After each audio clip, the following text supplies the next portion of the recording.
Hey, Tom. Hey, colleagues, friends. Sir. Tom, Doctor. it's nice to see you. Thanks so much for doing this. Yes, thank you, Tom. Oh, this is great. I'm really looking forward to it. Yeah, slow news week, so Yeah, not much going on in my pull you world. in, Yeah, just we'll scrape around for something to say. From New York Times Opinion, I'm Lydia Polgrain. I'm Ross Douthat. I'm Carlos Lozada. And this is Matter of Opinion.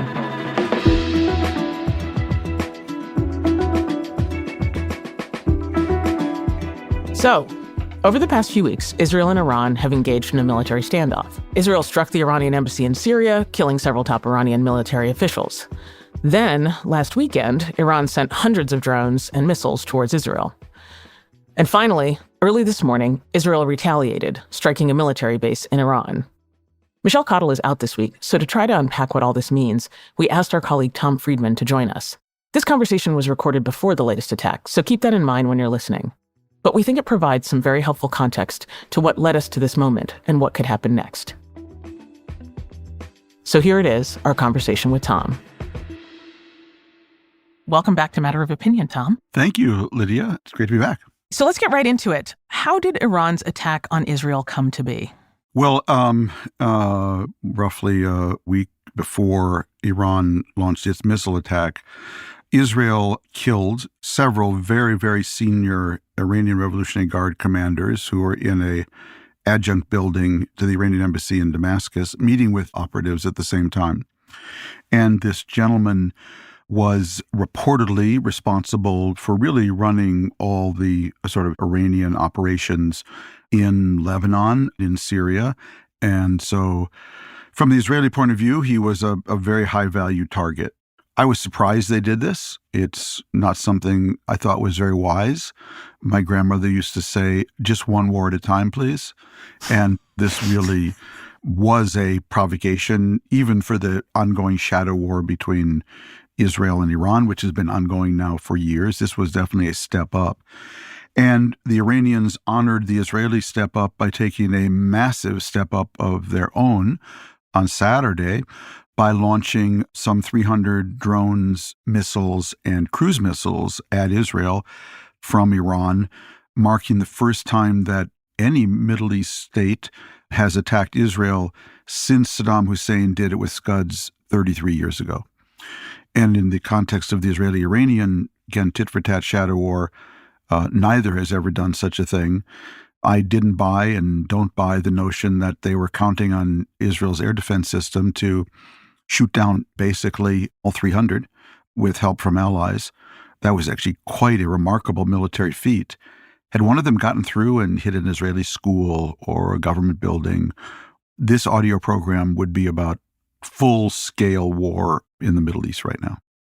So your view is that that possibility was built in to the Iranian attack, right? Yeah. Because both during the attack, honestly, and then immediately afterward, there was this running debate about the extent to which Iran had deliberately telegraphed this move, telegraphed it to Israel, telegraphed it to the other Arab states that cooperated in shooting down the missiles, which to some people seemed to imply that Iran wanted the attack to fail.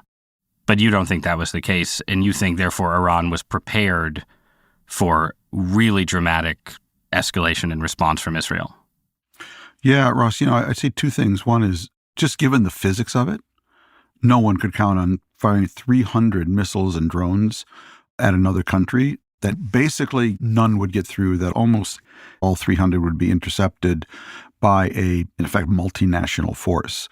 And number two, when it comes to Iran, I always prefer to put an S on the end. Iran's. So maybe the supreme leader had one thing in mind, and the Iranian Revolutionary Guards had another thing in mind. It's a notoriously factionalized system, particularly between the Revolutionary Guards, the army, and the government, and not everyone is always aligned. Tom, so how much or how little can we discern about Iran's offensive capabilities and Israel's defensive capabilities from what we just saw? I was trying to imagine when the head of the Iranian Air Force reported back to the supreme leader, Ayatollah Khamenei, did he breathe a sigh of relief, or did he say 0 out of 300? If that's how bad our offense is, what does that mean for our defense? Remember, Iran's Air Force does not have F-35s. It does not have F-15s. So they have none of the advanced technologies that Israel and its allies have. And so I think the Iranians are much more worried right now than not. It has been a risk-averse leadership, that this is not people who have gone out of their way to bet the farm. And that's why I was really surprised that in some ways they did, because if just 1 out of 300 gets through and causes a mass casualty event in Israel, I think Israel, they would have taken the plans out for Iran's nuclear program, and we'd be in day 5 of that war right now. So I don't think the world fully appreciates how close we came. That's just my gut feeling. Yeah. What's going on in Israel? What are the calculations that are happening right now in terms of how to respond? There was in the immediate moment this idea that they must hit back and hit back hard. Now some time has passed. Life seems to be returning roughly to normal in Israel. Where do things stand? I think we're all trying to divine that. Lydia, I say, so several factors are sort of converging here. One is Israel is having the best week of this war since October 7th in terms of global public opinion. And people now see at the interstate level what they're up against, and it's not inconsiderable. And that's why you've had visits by the German foreign minister, the British, people really expressing solidarity. But within the Israeli government, one of the things that's troubled me since the war began is that there's basically no opposition in Israel. Since the beginning of the war, there's been no opposition. It's not like Gantz and Eisenkot, who have joined the government from the leading opposition party. I mean, they're, 10 degrees different from Netanyahu, but it's not like there's a liberal party arguing something completely different at all. It's much more nuanced. In other words, Israeli politics still revolves around Bibi Netanyahu, and he's in everybody's head. And as a result of that, there is no loud, significant opposition articulating an alternative strategy, like maybe not retaliating for either Gaza or now Iran. There's degrees of caution and separation. And I believe one reason for that is that, the army in Israel has often played that role more than the politicians. What happened is that because the Gaza war is a complete and catastrophic military failure, all the military chiefs know their careers are over. And because of that, you alluded to this, Lydia, we are 6 months into a war with no defined endgame. And the military normally would be playing that role, but I think because everyone here is traumatized and a little bit compromised in their own way, they're not playing that role. So I think we want to talk about endgame scenarios, but just to push on the Netanyahu thread for a minute, Netanyahu is politically unpopular in Israel right now, in the sense that opinion polls that we can see suggest that he would not be returned as prime minister if elections were held suddenly. And we've had various people, yourself included, our colleague Bret Stephens, arguing that for the sake of Israel's war effort, Netanyahu should go. If Netanyahu went, in whatever way, shape, or form, what would actually follow? Beyond the change in leadership style, right, who would be in charge, and would there be any shift in strategy or tactics? Ross, there certainly would be a change in tone. When Netanyahu came in with the farthest far-right government Israel's ever had, including real Jewish Proud Boys, Jewish supremacists, their approach was, we're living in a one-state reality. Let's behave without self-restraint. In fact, let's try to take the Supreme Court down so we can truly behave without self-restraint. So I think the first answer to your question, Ross, would be it's a government that would not be looking in any way to provoke things. That's where I would start. But absent what is the resolution on the ground in Gaza, how much of Hamas survives, now this Iran factor, it's very hard to predict actually how different they would be. And all I can say is about Netanyahu is that he's compromised. He knows he has to stay in power in order to be able to trade his office for a plea bargain if he is convicted. Therefore, there isn't a decision he makes in this war that isn't factored in with his own political needs, which a lot of people would argue would be keep the war going. And in fact, Look, he didn't invite this Iran attack, I don't believe, but it sure works for him politically. I bet if they took a poll today, you'd see his numbers have gone way up. Tom, I want to widen that question just a tiny bit. In your latest column, you wrote that there's no hope for a resolution to the Israeli-Palestinian conflict or the conflict between Israel and Iran without leadership change, not just in Israel with Netanyahu, but also in Tehran and also in Ramallah with the Palestinian Authority. And, it's very persuasive. You kind of walked through each case. But what I wanted to ask you is, how much of this problem is about the particular leadership that's in place versus how much is about the competing interests and forces at play that have shown themselves to be somewhat resistant at times to leadership changes? So, Carlos, I'll start at 30,000 feet. That's where you live, Tom. That's great. Exactly. That's where I have to live, because if you're down on the ground, man, there aren't enough drugs to keep you going. So it's so anyone who knows my politics is that it's a tension between Walter Mondale and Thomas Hobbes. A lot of people keep saying two-state solution's a fantasy, and I say, oh, thank you for telling me. I had no idea that this was hard. Thank you for telling me. I get it. There's about a 95% chance that this won't work. But I've decided to dedicate my life 100% to the 5% chance that it will, because the alternative is a forever war. And if you care about Israel, care about Palestinians, that's the end of both communities, because they'll just destroy each other, basically. And so the hope I base that on, Carlos, is this. Bibi Netanyahu has been in power for 16 years. He has spent 16 years doing everything he could to denigrate the Palestinian Authority. In those 16 years, with kind of a free hand, Mahmoud Abbas, the leader of the PA, has done everything to shift money to relatives and really take advantage of the fact that they couldn't have an election. I would just like to do a lab test. What if you had an Israeli leader and a Palestinian leader who actually wanted to try to make this work? Would it work automatically? I have no idea. And we have the whole question of settlements and physical problems on the ground. But I would at least like to run that test of having someone in power in Ramallah and someone in power in Jerusalem who actually wanted to make it work and see how far we can get. And because it's going to happen incrementally. After the break, we'll talk about what this means for the wider region.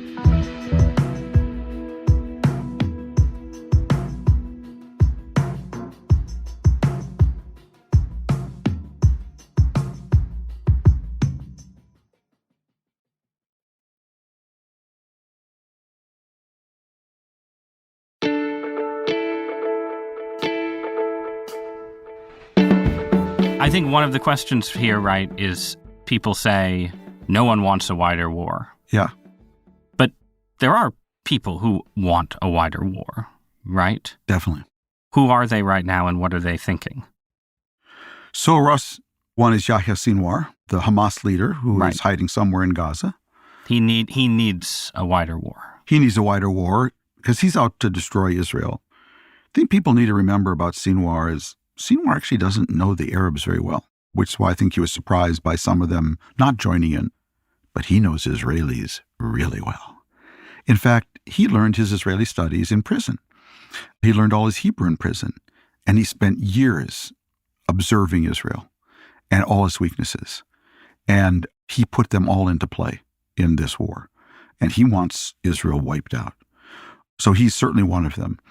I always go back when I think about Iran, Russ, to remember what Ayatollah Khomeini said when he came to Tehran from Paris in 1979 and took over basically Iran from the Shah. He said, "We didn't make this revolution to lower the price of watermelons." This is a truly ideological movement with an agenda that it is ready to prioritize over advancing the well-being of Iranians. And we've seen that now since 1979. And so you have to take these people very seriously. They want to destroy Israel out of conviction and ambition. Whether they think they can actually do it is a whole nother question, but they're not playing around. So the Iranians, what are the Palestinians to them? Are they just an instrument trying to humiliate Israel? Because there's not a natural alliance, as you said. So how is Iran positioned vis-a-vis the Palestinians here? So Iran is not popular among sort of the West Bank. Remember, a big part of the Palestinian community are Christians, not a majority, but they have a significant Christian minority. In the PA, Iran is not popular. Iran is extremely adept at cultivating underground networks. And so Palestinians are to them the same as Houthis are to them, the same as Hezbollah is to them, the same as Shia militias in Iraq are to them. They're instruments, and they are how Iran projects power. And by basically enabling these militias with resources and money to either take over these countries or eat away at the systems there, so you can't get a majority against them. Lebanon has been able to elect a president now for a couple of years because Iran can't necessarily within the Lebanese system get the man it wants, but it can make sure that no one else can get the person they want that would be hostile to Iran. And Hamas, one has to remember, Hamas launched this war because there was a big political struggle going on inside Hamas between more moderate forces led by Haniya and Sinwar, and because Hamas was in a giant rivalry with Fatah in the West Bank, and Fatah seemed to be lining up with Israel and Saudi Arabia to do a giant normalization deal. So take a step back from all the sort of Hamas ideology charter. This was also very much local politics at work. So I just want to push you to make a specific prediction, about what the Israelis are going to do, because in the narrative, your narrative of the Iranian desire for a wider war, it seems like what constrains Iranian leadership is fear, that they would happily go to war with Israel tomorrow if they thought they could win it. So if you are in the Israeli cabinet right now, are you thinking we must strike back to restore deterrence and maintain fear? Or are you thinking Iran failed sufficiently that they will be deterred from trying this again? What are you thinking, and what are they going to do? What are they going to do? I don't know, Ross. I'll just say what I've been thinking from day one of the war, that Israel needs to ask itself what its worst enemies want it to do and do the opposite. And it's rooted in a larger framework that I have, which is that I can write the history of this conflict for you long. I wrote a whole book, Beirut to Jerusalem, about it. Or I can write history really short, and it fits on a business card. War, timeout, war, timeout, war, timeout, war, timeout, war, timeout, war, timeout, going back to 1929, if not earlier. And the difference between the two sides is what each did in the timeout. Israel built one of the strongest economies in the world. Hamas dug tunnels and nursed a grievance. And my view is that the Israeli number one objective should always be to get to the timeout whenever they can, as much as they can. Now, maybe in this situation, it's unavoidable. They just can't. That's what they would argue. I'm not sure that's the case.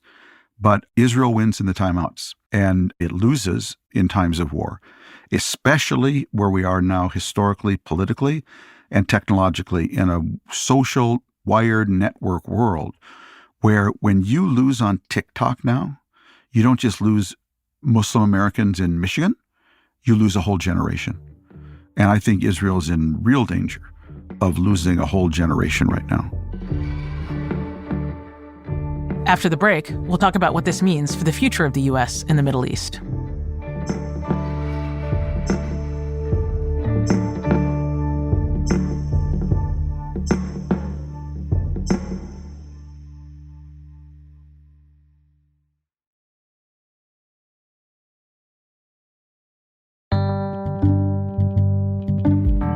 I wonder if we could maybe spend some of our remaining time talking about what the next timeout might look like if we're able to get there.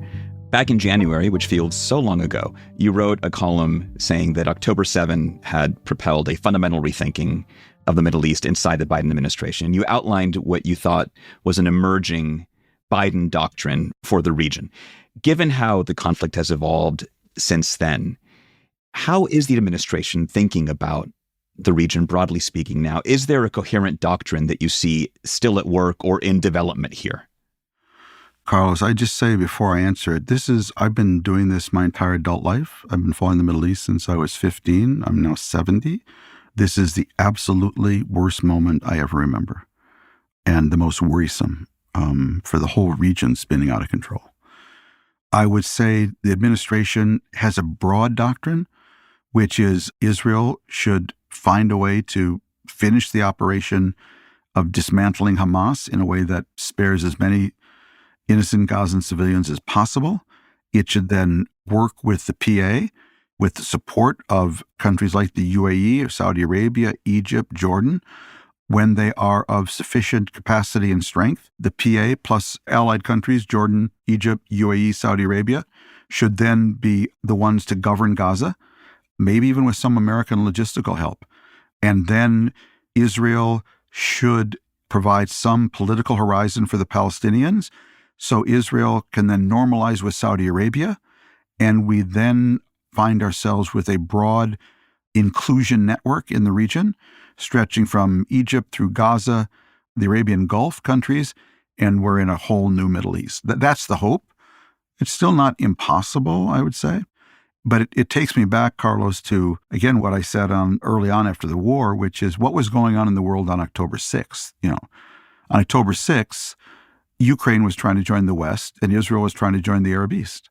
Ukraine was trying to get into the European Union, and Israel was trying to normalize with Saudi Arabia. This was a pivotal 1989 moment, and Russia understood the first and stopped it, and Hamas and Iran understood the second and stopped it. Because if these two events had happened, if the first had happened, it would be the biggest change in Europe since East Germany joined West Germany. We would be 9/10 to a Europe whole and free. In the Middle East, it would be the biggest expansion of the inclusion network since Camp David, and it would open up the whole Muslim world to Israel. So we still are at a pivotal moment that will actually define the post-Cold War world in both Europe and the Middle East if we take these two theaters together. It may not feel like it, but this is 1989. This is a pivotal moment that is going to define the post-Cold War world. And that's why I feel strongly about both aid for Ukraine and making sure that the Palestinian Authority, Israel, Saudi Arabia, Egypt, Jordan come out of this the right way. But one big stumbling block to that, and you didn't mention, and you talked about who wanted a widening war, but it's clear that Netanyahu wants this war to continue and needs this war to continue. Yeah. Does the potential widening of the war weaken or strengthen him? And how do we contend with that as a factor overall? I mean, Biden has been trying very hard to exercise influence, but it's hard to exercise influence on someone who feels cornered and running for their life. Yeah, Lydia, it's been a problem from day one. And it's why I've focused on him so much. He's not on the level as a leader right now in terms of his decision making. That said, he's also not alone. He has to balance his far-right coalition partners with Benny Gantz, with the army, and with the public. So it's not like he can just keep people at war forever. He's under huge pressure from hostage families. But he can drag things out at the margins, more and less. He can extend this thing if he wants. But I don't think it's indefinite. Joe Biden seems like an eternity ago, but a couple of weeks ago, after the tragic killing of Jose Andreas's team, Biden basically called him up and said, here's what you're going to do. And if you don't do it, you're basically on your own. And that got his attention because Israeli prime ministers depend on an American president to deal with their internal politics. They need to be able to go back to the cabinet and say, I would never do that. But this SOB Biden, he broke my arm. He broke my arm. I would never do this. But the Americans made me do it. And so we need to always be aware of that role that we play. Some would say Biden didn't play it hard enough, early enough. I think it's a tricky question because you also don't want to give Hamas a pass and think that, okay, now the Americans have got Bibi's hands tied behind his back because then Hamas will take advantage of it. So navigating this war is just hell on wheels. But so just to clarify, from the point of view of the Israelis who do not have Netanyahu's specific political incentives, but share his perspective, which, as you're arguing, is most of the key players. Yes. What's the difference between the endgame you just sketched or the timeout you just sketched, which presumably is the one the Biden administration is seeking, yes, and what they think?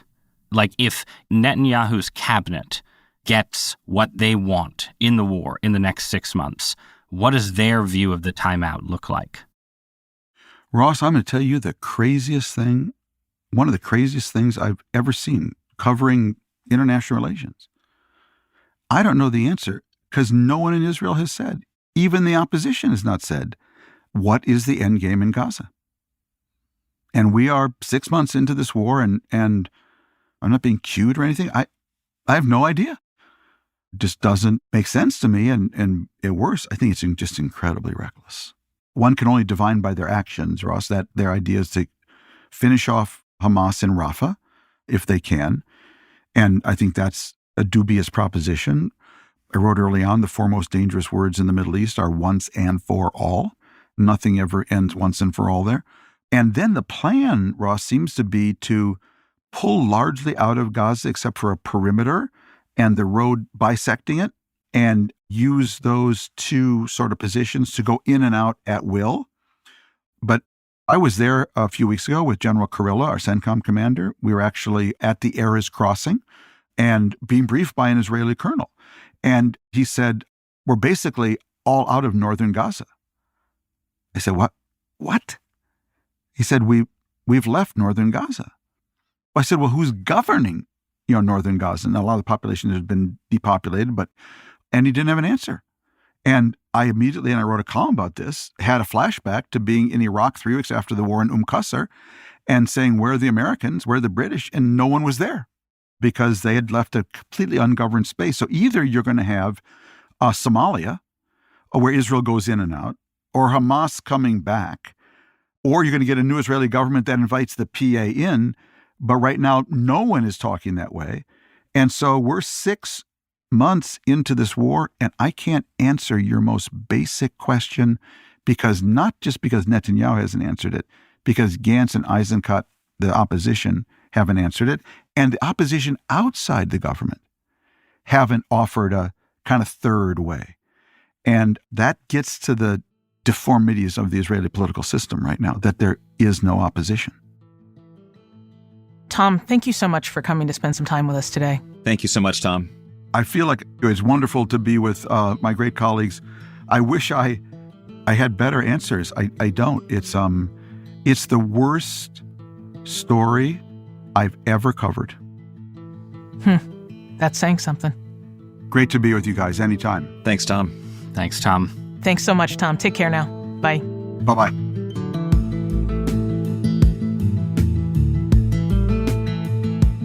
Thanks for joining us today.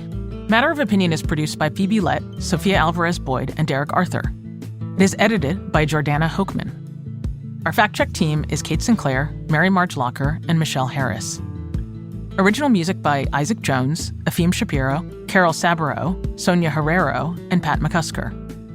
Mixing by Pat McCusker and Sonia Herrero. Audience strategy by Shannon Busta and Christina Samuelewski. Our executive producer is Annie Rose Strasser.